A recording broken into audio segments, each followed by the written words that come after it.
Welcome back to my channel. If you are new viewer please subscribe my channel for more videos. आज हम बात कर रहे हैं ऑर्डर 16 सिविल प्रोसीजर कोड की, जो कि बात करता है summoning and attendance of witnesses. साक्षियों को सम्मन करना, किस तरीके से सम्मन किया जाएगा और उनकी हाजिरी कैसे होगी, इसके बारे में ऑर्डर 16 बात करता है। तो इसका रूल 1 से लेके हम इसका 1 बाय 1 एक रूल हम स्पष्ट रूप से समझेंगे। तो चलते हैं, स्टार्ट करते हैं आज की वीडियो। तो रूल 1 कहता है कि list of witnesses and summons to witnesses. साक्षियों की एक सूची तैयार की जाएगी और साक्षियों को सम्मन किया जाएगा ऐसी तारीख को या इसके पूर्व जो न्यायालय कोई तारीख नियत करे, ऐसी डेट को या जो डेट उस केस में दी गई है या उस कोर्ट के द्वारा उसके लिए क्या है स्पेसिफाइड की हुई है, जो विवादों का निपटारा कर दिए जाने के, जो विवादक हैं उनका निपटारा यानी कि जो इसका स्थिरीकरण जो इशू है उनको बना लिया गया है। उसके बाद 15 दिन के पश्चात का डेट नहीं होगी। पक्षकार न्यायालय में ऐसे साक्षियों की सूची पेश करेंगे। उन 15 दिन के बाद तक क्या है, जो 15 दिन है उससे ज़्यादा नहीं उसका समय बीतना चाहिए। उसके अंदर क्या है, आपको एक जो विटनेसेज आपने कौन कौन से अपने केस में पेश करने हैं उसकी एक लिस्ट कोर्ट में देनी होगी, और वे या तो साक्ष्य देने के लिए या दस्तावेजों को पेश करने के लिए बुलाने कि इसमें कहा गया है कि इन विटनेसेज को क्या है गवाही देने के लिए बुलाया गया है या डॉक्यूमेंट से रिलेटेड कोई डॉक्यूमेंट्स पेश करने के लिए बुलाया गया है, उसको मेंशन करते हुए उस न्यायालय में व्यक्तियों की हाजिरी के लिए जो है सम्मन निकाला जाएगा। नेक्स्ट आते हैं, सब रूल 2 कहता है रूल 1 का कि यदि कोई पक्षकार किसी व्यक्ति की हाजिरी के लिए कोई सम्मन अभिप्राप्त कराना चाहता है तो वह पक्षकार न्यायालय में आवेदन उसमें इस प्रयोजन का कथन करते हुए कि उसकी हाजिरी के लिए क्या है ये सम्मन है फाइल करेगा, जिसके लिए साक्षी को सम्मन किया जाना प्रस्तावित है। नेक्स्ट आते हैं कि न्यायालय कारण अभिलिखित करते हुए पक्षकार को किसी ऐसे साक्षी को जो उपनियम 1 में निर्दिष्ट सूची में वर्णित नामों से भिन्न है, यानी कि जो लिस्ट दी है विटनेसेज की कोर्ट में कि इन किन विटनेसेज को, इन गवाहों को कोर्ट में बुलाना है, उस लिस्ट से वो व्यक्ति नहीं है, चाहे न्यायालय के मार्फत सम्मन द्वारा या अन्यथा बुलाने की अनुमति केवल तभी दे सकता है कोर्ट जब ऐसा पक्षकार उक्त सूची में उस व्यक्ति का नाम क्यों नहीं डाला गया, उस विटनेस का नाम क्यों नहीं डाला गया, इसको मेंशन करे, उचित कारण बताए कि क्यों नहीं डाला गया, तो ही कोर्ट क्या है परमिशन देगी उस व्यक्ति की गवाही के लिए। नेक्स्ट आते हैं कि उपनियम 2 के उपबंधों के अधीन रहते हुए इस नियम में निर्दिष्ट सम्मन पक्षकारों द्वारा न्यायालय से या ऐसे अधिकारी से जो इस उपनियम 1 के अधीन साक्षियों की सूची प्रस्तुत करने के 5 दिन के भीतर न्यायालय द्वारा इस नियम में नियुक्त किया जाए आवेदन करके अभिप्राप्त किए जा सकेंगे। तो ये बताया गया है सब रूल 4 में। नेक्स्ट हम बात करते हैं रूल 1A। रूल 1A कहता है कि सम्मन के बिना साक्षियों का पेश किया जाना, प्रोडक्शन ऑफ विटनेसेस विदाउट सम्मन। तो नियम 1 के उपनियम 3 के उपबंधों के अधीन रहते हुए बात का कोई पक्षकार नियम 1 के अधीन सम्मन के लिए आवेदन किए बिना किसी साक्षी को दस्तावेज देने या साक्ष्य पेश करने के लिए ला सकेगा। ये बताया गया है कि इस तरीके से विटनेस को बिना सम्मन के भी बुलाया जा सकता है रूल 1A में। रूल 2 में कहता है कि सम्मन के लिए आवेदन पर साक्षी के व्यय न्यायालय में जमा कर दिए जाएंगे। Expensive of witnesses to be paid into court on applying for summons, यानी कि जो साक्षी को जो गवाही के लिए व्यक्ति या बुलाया जा रहा है उसको क्या है, उसके जो खर्चा है, आने जाने का खर्चा, वह अपनी कोई जॉब छोड़ के आ रहा है, किसी तरह का बिजनेस छोड़ के आ रहा है, उसको जो उसका नुकसान हो रहा है उसका खर्चा क्या है, जो पार्टी होती है जो गवाह को बुलाती है उसको देना होता है, तो वह कोर्ट में जमा कराया जाएगा। ये रूल 2 बता रहा है कि सम्मन के लिए आवेदन करने वाला पक्षकार सम्मन के अनुदित किए जाने से पहले और उस अवधि के भीतर जो नियत की जाए, जो उपनियम 1 के उपनियम 4 के अधीन आवेदन करने की तारीख से 7 दिन के पश्चात की नहीं होगी, ऐसी राशि न्यायालय में जमा करेगा जो सम्मानित व्यक्ति के उस न्यायालय तक जिसमें हाजिर होने की अपेक्षा से की गई है, आने और वहां से जाने की यात्रा संबंधी अन्य व्यय और एक दिन की हाजिरी के व्यय को चुकाने के लिए न्यायालय को पर्याप्त प्रतीत हो। यानी कि उसके आने का, जाने का खर्चा, और अगर वह किसी नौकरी को छोड़ के आ रहा है, किसी जॉब को छोड़ के आ रहा है, कोई इम्पोर्टेंट ड्यूटी छोड़ के आ रहा है, तो उसका एक दिन का खर्चा क्या है कोर्ट में आप जमा कराएंगे, तो ही कोई विटनेस बुलाया जाता है। नेक्स्ट आते हैं, इसका सब रूल 2 कहता है, रूल 2 का सब रूल 2 कहता है विशेषज्ञ बुलाया गया है, एक्सपर्ट बुलाया गया है। तो इस नियम के अधीन देय रकम का अवधारण करने में न्यायालय विशेषज्ञ के नाते साक्ष्य देने के लिए संबंधित किसी व्यक्ति की दशा में उस समय के लिए युक्तियुक्त पारिश्रमिक अनुज्ञात करेगा जो साक्ष्य देने और मामले के आवश्यक विशेषज्ञ स्वरूप के किसी कार्य करने में लगा हो। यानी कि जिस व्यक्ति को बुलाया गया है वो एक्सपर्ट है, जो विटनेस बुलाया गया है वो एक्सपर्ट है, विशेषज्ञ है, तो उसकी क्या फीस होती है, वो विशेषज्ञ अपनी ड्यूटी छोड़ के आ रहा है तो उसके अकॉर्डिंग कोर्ट तय करेगी कि क्या खर्चा कोर्ट में देना है, जमा कराना है, या वो सीधे दिया जा सकता है। आगे बात करते हैं व्ययों का मापमान, स्केल ऑफ एक्सपेंसेस कैसे होंगे। तो स्केल ऑफ एक्सपेंसेस जो है, व्ययों का जो मापमान है, जो उच्च न्यायालय के द्वारा, हाई कोर्ट के द्वारा जो उसमें मेंशन किया गया है उसके अकॉर्डिंग चलेगा कि क्या मापमान होगा। नेक्स्ट आते हैं, सब रूल 4 कहता है रूल 2 का कि व्ययों का साक्षी को सीधे संदाय किए जाना। जहां पक्षकार द्वारा संबंध साक्षी से सीधे शामिल किया जाता है, वहां उपनियम 1 में निर्दिष्ट व्यय साक्षी को पक्षकार या उसके अभिकर्ता द्वारा संदत्त किया जाएगा। यानी कि कोई व्यक्ति जो साक्षी है वह पक्षकार द्वारा सीधा तौर पर बुलाया गया है तो उसको उसमें से सीधे तौर पे ही क्या है उसके खर्चों को दे दिया जाएगा। नेक्स्ट आते हैं रूल 3। रूल 3 कहता है ऑर्डर 16 का कि साक्षियों को व्यय का निविदान, tender of expenses to witnesses, यदि संबंध की तामील संबंधित व्यक्ति व व्यक्ति रूप से की जा सकती है तो संबंध की तामील करते समय वह राशि जो न्यायालय में ऐसे जमा की गई है संबंधित व्यक्ति को निवेदित कर दी जाएगी, यानी कि दे दी जाएगी। The sum of so paid into court shall be tendered to the person summoned at the time of servicing of summon if it can be served personally। Next बात करते हैं रूल 4। रूल 4 कहता है जहाँ पर्याप्त राशि जमा की गई है वहाँ क्या प्रोसीजर होगा। Procedure where insufficient sum paid in, जहां न्यायालय को या ऐसे अधिकारी को जिसे इस नियमित नियुक्त किया जाता है यह प्रतीत होता है कि न्यायालय में जमा की गई राशि ऐसे व्ययों या युक्तियुक्त परिश्रमिक को पूरा करने के लिए पर्याप्त नहीं है, कि जो राशि दी गई है वो सफिशिएंट नहीं है, वह पूरी तरीके से अपर्याप्त है, तो उस केस में कि ये प्रोसीजर जो होगा कि वहाँ न्यायालय संबंधित व्यक्ति को ऐसे अतिरिक्त राशि दिए जाने के लिए निर्देश दे सकेगा। उस व्यक्ति को निर्देश देगा कि इसको अतिरिक्त यानी कि और क्या क्या है इसको व्यय खर्चे दिए जाए, निर्देश दे सकेगा, और जो उसे मध्य आवश्यक प्रतीत हो और संदाय करने के लिए व्यतिक्रम की दिशा में यह आदेश दे सकेगा कि ऐसी राशि संबंध करने वाले पक्षकार को जंगम संपत्ति कुर्की या विक्रय द्वारा उद्गृहित की जाए, या न्यायालय संबंधित व्यक्ति से साक्ष्य देने की अपेक्षा किए बिना उसे उन्मोचित कर सकेगा और ऐसे उद्ग्रहण का या ऐसे व्यक्ति के यथार्थपूर्वक उन्मोचन दोनों का आदेश दे सकेगा। यानी कि वह राशि नहीं दे पाया है तो उसकी संपत्ति कुर्की या विक्रय के लिए क्या है जंगम संपत्ति जो है मूवेबल प्रॉपर्टी है उसकी कुर्की या विक्रय के लिए क्या है ऑर्डर कर सकता है, या अगर वह कहते हैं वो पर्याप्त राशि को क्या है कोर्ट में जमा नहीं करता या उस व्यक्ति को नहीं देता है ऑर्डर करने के बाद भी, तो इस तरीके का क्या है कोर्ट ऑर्डर कर सकती है। रूल 4 का सब रूल 2 कहता है कि एक दिन से अधिक रोके जाने पर साक्षी को व्यय कि जो विटनेस है expenses of witness detained more than 1 day, यानी एक दिन से ज़्यादा उन साक्षी को रोका गया है। जहां संबंधित व्यक्ति को एक दिन से अधिक अवधि के लिए रोका रखना आवश्यक है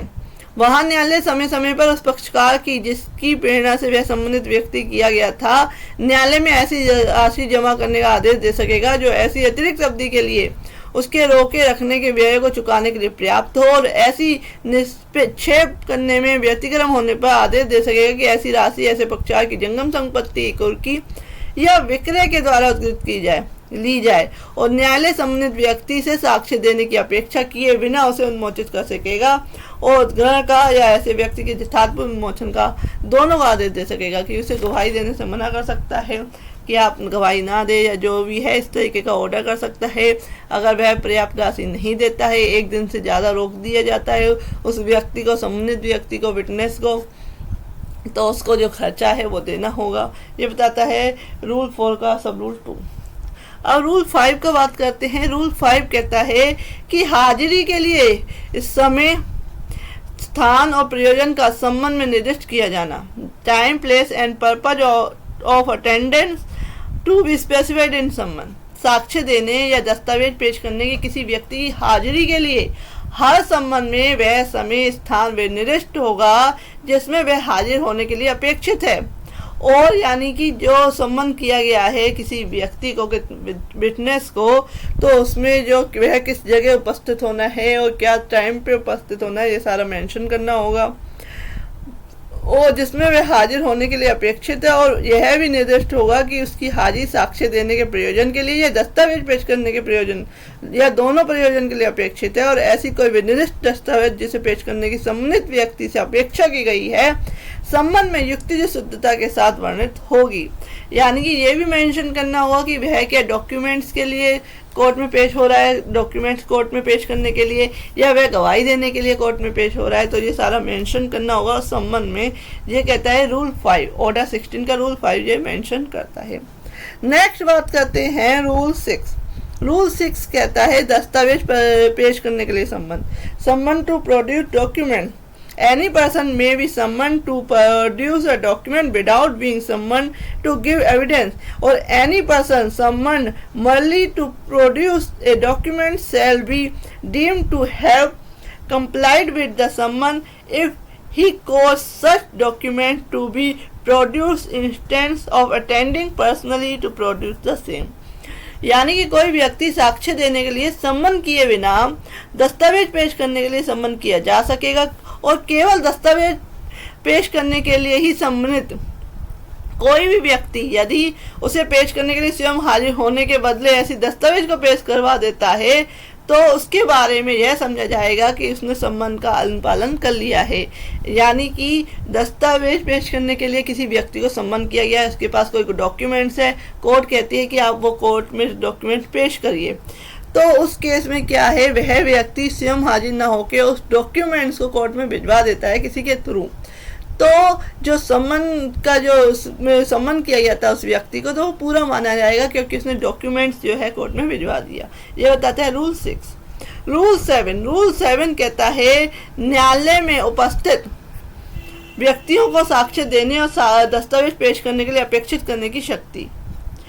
power to require person present in court to give evidence and produce documents. न्यायालय में उपस्थित किसी भी व्यक्ति से न्यायालय यह अपेक्षा कर सकेगा कि वह व्यक्ति साक्ष्य दे और ऐसी कोई दस्तावेज पेश करे जो वह समय और उसके कब्जे में शक्ति में है। नेक्स्ट आते हैं रूल 7A। रूल 7A कहता है कि तामील के लिए पक्षकार को सम्मन का दिया जाना। Summons give to party for service. जहाँ न्यायालय किसी व्यक्ति की हाजिरी के लिए सम्मन निकालने के लिए किसी पक्षकार के आवेदन पे ऐसे पक्षकार को उस व्यक्ति पर सम्मन की तामील करने के लिए अनुज्ञा दे सकेगा और ऐसी दशा में उस पक्षकार को तामील के लिए सम्मन परिदत्त कर सकेगा। यानी कि पक्षकार कहता है कि मैं डायरेक्ट उसको क्या है सम्मन दे दूंगा और उसे बुला लूंगा, तो कोर्ट ऐसा करवा सकता है, ऑर्डर कर सकता है। नेक्स्ट आते हैं सब रूल 2। रूल 7A का सब रूल 2 कहता है कि ऐसे सम्मन की तामील ऐसे पक्षकार द्वारा या उसकी ओर से साक्षी को व्यक्तिगत रूप से उसकी एक कॉपी पकड़ाकर जो न्यायाधीश द्वारा या न्यायालय के ऐसे अधिकारी द्वारा जिसे वह इसने नियुक्त करे हस्ताक्षरित हो और न्यायालय की इसमें मुद्रा लगी हो परिदत्त या निर्दित करके की जाएगी। सम्मन की सर्विस कैसे की जाएगी? उस पक्षकार के द्वारा साक्षी को तो उसे एक कॉपी पकड़ा के जिसमें न्यायालय की मुद्रा लगी और हस्ताक्षर उस अधिकारी का या कोर्ट का, तो वह सम्मन की सर्विस कर सकता है। नेक्स्ट हम बात करते हैं सब रूल 3। सब रूल 3 कहता है कि ऑर्डर 5 कि नियम 16 और नियम 18 के उपबंध इस अधिनियम के अधीन व्यक्तिगत रूप से तामील किए गए संबंध को इस प्रकार लागू होंगे मानो तामील करने वाला व्यक्ति तामील करने वाला अधिकारी हो। यानी कि जो पक्षकार जो है वह क्या कर रहा है, संबंध की सर्विस कर रहा है, तो उसको ऐसा माना जाएगा कि वह उस अधिकारी हो। इस तरीके से वो काउंट किया जाएगा। नेक्स्ट आते हैं सब रूल 4 कहता है रूल 7A का कि यदि ऐसा संबंध निविदा किए जाने के समय अग्रहित कर दिया जाता है या वह व्यक्ति जिस पर तामील की गई है तामील की अभिस्वीकृति पर हस्ताक्षर करने से इनकार कर देता है या किसी ऐसे कारण से अब संबंध व्यक्तिगत रूप से तामील नहीं किया जा सकता है, तो न्यायालय पक्षकार के आवेदन पर ऐसे संबंध उसी रीति से न्यायालय द्वारा तामील किए जाने के लिए जिससे प्रतिवादी को संबंध तामील किया जाता है पुनः निकालेगा। यानी कि पक्षकार ने जो पार्टी थी उसने क्या किया, डायरेक्ट संबंध देने की कोशिश करी उस विटनेस व्यक्ति को, लेकिन उसने इनकार कर दिया या अपना साइन नहीं दिया उस संबंध की कॉपी पे, तो उस केस में कोर्ट क्या है दोबारा जैसे प्रोसीजर से जो कोर्ट संबंध निकालती है उस प्रोसीजर से क्या है संबंध निकलेगा। नेक्स्ट आते हैं सब रूल 5 कहता है जहां इस नियम के अधीन पक्षकार द्वारा संबंध तामील किया जाता है वहां पक्षकार से ऐसी फीस संदत करने की अपेक्षा नहीं की जाएगी और जो संबंध की तामील की अन्यथा पर्याप्त हो। यानी कि इस नियम के अधीन जो संबंध किया जा रहा है पक्षकार के द्वारा तो उसमें उसे कोई कोर्ट फीस वगैरह यानी जो खर्चे हैं इसके वो नहीं देने होंगे अगर वह डायरेक्ट क्या है संबंध की सर्विस कर रहा है। नेक्स्ट आते हैं रूल 8। रूल 8 कहता है कि संबंध की तामील कैसे होगी। संबंध हाउ सर्व्ड इस आदेश के अधीन हर संबंध की तामील जो नियम 7 का के अधीन पक्षकार को तामील के लिए परिदत्त नहीं है जहां तक संभव हो सके वैसी ही रीति से की जाएगी जैसे प्रतिवादी के नाम निकले गए संबंध की तामील की जाती है। और आदेश 5 के वे नियम जो तामील के लिए सबूत से संबंधित है उन सभी संबंधों की दशा में लागू होंगे जिसकी तामील इस नियम के अधीन की गई है। यानी कि जो रूल 5 के अनुसार जो संबंध निकाला जाता है वैसे ही संबंध के लिए प्रोविजंस जो है अप्लाई होंगे। रूल 9 कहता है कि संबंध की तामील के लिए संबंध टाइम फॉर सर्विंग संबंध सभी दशाओं में तामील उस समय से पर्याप्त समय पूर्व की जाएगी जो संबंधित व्यक्ति की हाजिरी के लिए संबंध में निर्दिष्ट हो। समय से तामील करना जिससे उसे तैयारी करने के लिए और उस स्थान पर जहां वह हाजिर होना चाहता है यात्रा करने के लिए युक्त समय मिल जाए कि समय पे क्या किया जाएगा संबंध की सर्विस की जाएगी उस पक्षकार को उस विटनेस को उस पार्टी को जिससे कि वह समय पे उपस्थित हो सके। अगर उसका ट्रैवलिंग का टाइम है तो वो भी मेंशन यानी कि उसको भी काउंट करके उस टाइम से उसे टाइम दिया जाएगा जिससे कि वह प्रॉपर तरीके से वहाँ पे पहुँच सके। रूल 10 कहता है जहां साक्षी संबंध का अनुपालन करने में असफल रहता है वहां प्रोसीजर क्या होगा। Procedure whose witness fail to comply with संबंध जहां वह व्यक्ति जिसके नाम साक्ष्य देने के लिए हाजिर करने के लिए या दस्तावेज पेश करने के लिए संबंध निकाला गया है ऐसे संबंध के अनुपालन में हाजिर होने या दस्तावेज पेश करने में असफल रहता है वहां न्यायालय यदि तामील करने वाले अधिकारी का प्रमाण पत्र शपथ पत्र द्वारा सत्यापित नहीं किया गया है या यदि संबंध की तामील पक्षकार या उसके वहीकर्ता द्वारा कराई गई है तो यथास्थिति तामील करने वाले ऐसे अधिकारी या पक्षकार या उसके अभिकर्ता को एजेंट की जिसने शपथ पत्र की तामील कराई थी संबंध की तामील होने या ना होने के बारे में शपथ पत्र परीक्षा करेगा और किसी न्यायालय द्वारा उसकी इस प्रकार परीक्षा कराएगा। नेक्स्ट आते हैं कि यदि तामील करने वाला अधिकारी का प्रमाण पत्र इस प्रकार सत्यापित किया गया है तो यथास्थिति तामील करने वाले ऐसे अधिकारी या पक्षकार या उसके एजेंट की जिसके शपथ पत्र की तामील कराई थी संबंध की तामील होने या ना होने के बारे में शपथ पत्र पर परीक्षा कर सकेगा और किसी न्यायालय द्वारा उसकी इस प्रकार परीक्षा करा सकेगा। नेक्स्ट आते हैं सब रूल 2 ऑर्डर 10 का और रूल 10 का सब रूल 2 जहां न्यायालय को यह विश्वास करने के लिए कारण दिखाई देता है कि ऐसा कोई साक्ष्य या ऐसे पेश किया गया कोई तात्विक है और ऐसे संबंध के अनुपालन में हाजिर होने या ऐसी दस्तावेज पेश करने में ऐसा व्यक्ति विधि पूर्वक पति हेतु के बिना असफल रहा है या उसने तामील से अपने को साक्ष्य बचाया है या वह इससे यह अपेक्षा करने वाली उद्घोषणा निकाल सकेगा कि वह उसमें नामित समय और स्थान में साक्ष्य देने और दस्तावेज पेश करने के लिए हाजिर हो, और ऐसी उद्घोषणा की प्रति उसके घर के बाहर या द्वार पर या अन्य सदस्य स्थान पर लगाई जाएगी जहाँ से लोग मामूली तौर पर निकलते हैं, निवास करता है वह व्यक्ति, तो ऐसे स्थान पर लगा दी जाएगी अगर वह बचता है व्यक्ति। नेक्स्ट आते हैं सब रूल 3 कहता है रूल 10 का कि न्यायालय ऐसे व्यक्ति की गिरफ्तारी के लिए वारंट प्रतिभूति के सहित या बिना ऐसी उद्घोषणा के बदले या उसे निकालने के समय या पश्चात किसी भी समय सविवेकानुसार निकाल सकेगा, और उसकी संपत्ति की कुर्की के लिए आदेश ऐसी कुर्की के खर्चों की और नियम 12 के अधीन आरोपित किए जाने वाली किसी जुर्माने की रकम ऐसी रकम के लिए कर सकेगा जो वह ठीक समझे। अगर वह व्यक्ति नहीं निकलता है तो उसका वारंट निकाला जा सकता है, उसकी प्रॉपर्टी की कुर्की की जा सकती है, तो ये सारा कुछ किया जा सकता है, परंतु किसी भी लघुवाद न्यायालय स्थावर संपत्ति की कुर्की के लिए आदेश नहीं करेगा। नेक्स्ट आते हैं रूल 11। रूल 11 कहता है कि यदि साक्षी उपसंजात हो जाता है तो कुर्की प्रत्याहृत की जा सकेगी। इफ विटनेस अपीयर्स अटैचमेंट में बी विड्रॉल, यानी कि जहां व्यक्ति अपनी संपत्ति कुर्की के पश्चात ऐसे समय उपसंजात कोर्ट में अपेयर हो जाता है, न्यायालय का समाधान हो जाता है कि संबंध का अनुपालन करने में कोई विधिपूर्व पति हेतु के बिना असफल नहीं रहा है और उसकी तामील करने में हमें एक साक्ष्य नहीं बचाया है, यानी किसी कारण रीजन से वह क्या है कोर्ट में पेश नहीं हो पाया, अगर वह ये बता देता है तो जो उसकी संपत्ति की कुर्की है वो रोक दी जाएगी। जहां वह अंतिम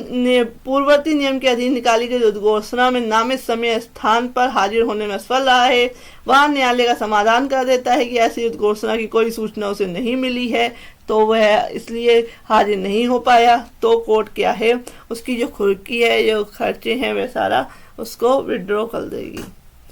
नेक्स्ट आते हैं रूल 12। रूल 12 कहता है यदि साक्षी उपसंजात होने में असफल रहता है तो प्रक्रिया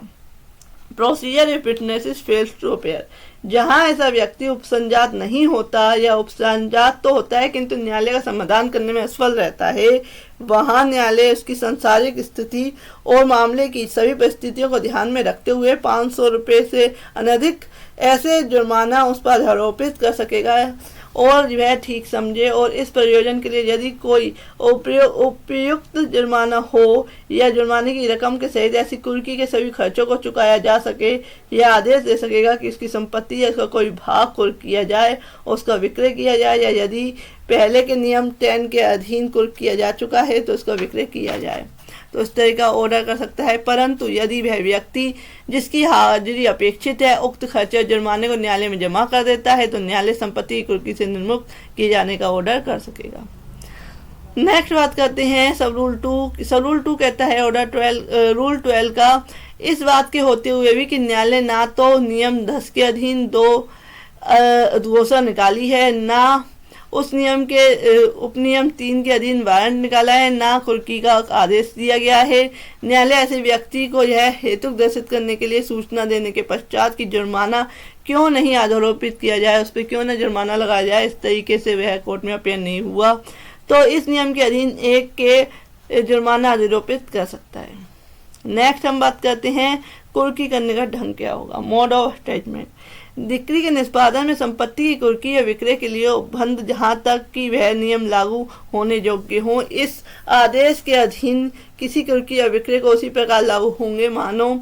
ये वह व्यक्ति जिसकी संपत्ति इस प्रकार कुर्क की गई है वो निर्णय ऋणी हो। जैसे निर्णय ऋणी के लिए कुर्की की जाती है उस तरीके के रूल्स इसमें अप्लाई होंगे। नेक्स्ट आते हैं रूल 14। रूल 14 कहता है कि जो व्यक्ति बाद में पर व्यक्ति है उसे न्यायालय साक्षी के रूप में सप्रेरणा से संबंध कर सकेगा। हाजिरी कोर्ट में भी it's on a court summon as witnesses strangers to suit. हाजिर और उपस्थिति के बारे में संहिता के उपबंध और समय प्रवृत्त किसी विधि के अधीन रहते हुए जहां न्यायालय किसी भी समय यह आवश्यक समझता है कि किसी ऐसे व्यक्ति की परीक्षा की जाए जिसके अंतर्गत वाद का पक्षकार भी है या जो वाद के पक्षकार द्वारा साक्षी के रूप में नहीं बुलाया गया है, वहाँ न्यायालय स्वप्रेरणा से खुद से क्या है ऐसे व्यक्ति को या ऐसे दिन को जो नियत किया जाए साक्ष्य देने के लिए और उसके कब्जे में कोई भी दस्तावेज है उसे पेश करने के लिए साक्षी के रूप में सम्मन करवा सकेगा और साक्षी के रूप में उसकी परीक्षा करा सकेगा और उसकी दस्तावेज पेश करने के लिए अपेक्षा कर सकेगा। ये बताता है रूल 14। रूल 15 क्या कहता है? उन व्यक्तियों का कर्तव्य जो साक्ष्य देने या दस्तावेज पेश करने के लिए सम्मन किए गए हैं। ठीक ऊपर वाले नियम के अधीन रहते हुए कोई व्यक्ति जो किसी केस में अपेयर होने या साक्ष्य देने के लिए सम्मन किया गया है वह उस प्रयोजन के लिए सम्मन में नामित समय या स्थान में हाजिर होगा और कोई दस्तावेज पेश करने के लिए सम्मन किया गया है ऐसे समय पर और ऐसे स्थान पर जो पेश करने के लिए हाजिर होगा और पेश कराएगा। नेक्स्ट आते हैं रूल 16। वे कब प्रस्थान कर सकेंगे? व्हेन दे में डिपार्ट। इस प्रकार संबंधित हाजिर होने वाला व्यक्ति जब तक कि न्यायालय अन्यथा निर्देश ना करे हर एक सुनवाई में जब तक हाजिर होता रहेगा जब तक कि बात का निपटारा ना हो जाए। सब रूल 2 कहता है कि दोनों पक्षकारों में से किसी भी आवेदन पर या न्यायालय के मार्फत समस्त आवश्यक व्ययों के संदत किए जाने पर न्यायालय इस प्रकार संबंधित हाजिर होने वाले किसी व्यक्ति से अपेक्षा कर सकेगा कि वह अगली या किसी अन्य सुनवाई में या तब तक जब तक कि बात का निपटारा पूरी तरह से ना हो जाए हाजिर होने के लिए प्रतिभूति दे और ऐसी प्रतिभूति देने या उसके व्यतिक्रय करने का आदेश पर कर सकेगा कि इसे सिविल कारागार में प्रवृत्त किया जाए। नेक्स्ट आते हैं रूल 17। रूल 17 कहता है कि नियम 10 के नियम 13 तब का लागू होना। रूल 10 से रूल 13 तक के बंदों के बारे में जहाँ तक कि वे लागू होने योग्य हैं यह समझा जाएगा कि वे किसी भी ऐसे व्यक्ति को लागू होते हैं जो सम्मन के अनुपालन में हाजिर होने और नियम 16 के उल्लंघन के विधिपूर्व प्रति हेतु के बिना प्रस्थान कर गया है। नेक्स्ट आते हैं रूल 18। रूल 18 कहता है कि जहां पकड़ा गया साक्षी साक्ष्य नहीं दे सकता या दस्तावेज पेश नहीं कर सकता वहां क्या प्रक्रिया होगी? वारंट के अधीन गिरफ्तार किया गया व्यक्ति न्यायालय के समक्ष अभिरक्षा में लाया जाता है और पक्षकार की या उसमें से किसी की अनुपस्थिति के कारण वह ऐसा साक्ष्य नहीं दे सकता है या ऐसी दस्तावेज पेश नहीं कर सकता है जिसे देने या पेश करने के लिए वह सम्मन किया गया था। वहाँ न्यायालय उससे अपेक्षा कर सकेगा कि ऐसे समय या स्थान पर जो न्यायालय ठीक समझे अपनी अपेयरेंस अपनी उपसंजाति के लिए युक्त जमानत या अन्य प्रतिभूति दे और ऐसी जमानत या प्रतिभूति के दिए जाने पर उसे निर्मुक्त कर देगा और ऐसी जमानत या प्रतिभूति देने में व्यतिक्रम करने पर आदेश दे सकेगा कि इसे सिविल कारागार में प्रवृत्त किया जाए। कि यह पकड़ा गया है सम्मन के लिए व्यक्ति विटनेस जो है और वह डॉक्यूमेंट्स पेश करने के लिए वह असफल रहता है तो उसे एक बॉन्ड या प्रतिभूति सिक्योरिटी ली जाएगी जिससे कि वह कोर्ट में जब भी उसे बुलाया जाए तो वह हाजिर हो, या उसे अगर नहीं करता है तो कोर्ट के सिविल कारागार में प्रविरुद्ध कर दिया जाएगा, जेल में डाल दिया जाएगा। जब तक कोई साक्षी रूल 19 कहता है कि जब तक कोई साक्षी किसी निश्चित सीमाओं के भीतर का निवासी ना हो वह स्वयं हाजिर होने के लिए आदेश किया जा सकेगा। किसी व्यक्ति को स्वयं हाजिर होने के तभी आदेश किया जाएगा जब न्यायालय के मामलों में आरंभिक अधिकारता की स्थानीय सीमाओं के भीतर वह निवास करता है या ऐसी सीमाओं के बाहर किंतु ऐसे स्थान पर जो न्याय सदन से 100 किलोमीटर से कम या जहां स्थान में वह निवास करता है जहां न्यायालय स्थित है बीच जो पंचस्टांग दूरी या रेल स्टीमर संचार या अन्य कोई सेवा है जिससे कि वह आ जा सकता है जो 500 किलोमीटर से कम दूर है निवास करता है तो उस व्यक्ति को व्यक्तिगत हाजिरी कराई जाएगी। या परंतु इस नियम के में बढ़ने जो दोनों स्थानों के बीच वायु मार्ग द्वारा यातायात उपलब्ध है या साक्षी को वायु मार्ग का यात्री भाड़ा संदत किया जाएगा और उसे स्वयं हाजिर होने का आदेश दिया जा सकेगा। अगर वह किसी एरोप्लेन वगैरह से आ सकता है तो उस केस में उसको उसका खर्चा दिया जाएगा। नेक्स्ट आते हैं रूल 20। रूल 20 कहते हैं कि न्यायालय द्वारा बुलाए गए जाने पर साक्ष्य देने से पक्षकार के इनकार करने का परिणाम क्या होगा। Consequence of refusal of party to give evidence when called on by court। जहां बात का कोई ऐसा पक्षकार जो न्यायालय में उपस्थित है न्यायालय द्वारा अपेक्षा किए जाने पर साक्ष्य देने या ऐसे दस्तावेज को जो उस समय या उसके कब्जे या शक्ति में है पेश करने से इनकार विधिपूर्ण प्रति हेतु के बिना करता है, वहाँ न्यायालय उसके विरुद्ध निर्णय सुनाएगा, जजमेंट देगा और बात के संबंध में ऐसा आदेश कर सकेगा जो बस ठीक समझे। रूल 21 कहता है कि साक्षी विषयक नियम संबंधित पक्षकारों को लागू होंगे। जहां बात के किसी पक्षकार साक्ष्य देने या दस्तावेज पेश करने के लिए अपेक्षा की गई है, वह उसे साक्ष्यों विषयक उपबंध वह जहां तक हो सके लागू होने योग्य हैं तो लागू होंगे। तो ये आपका कंप्लीट हो गया रूल 16 21 रूल्स हैं इसमें, तो मैंने 1 बाय 1 सब आपको समझाए। अगर आपको मेरी वीडियो पसंद आई है please like share and subscribe my channel. Thank you for watching this.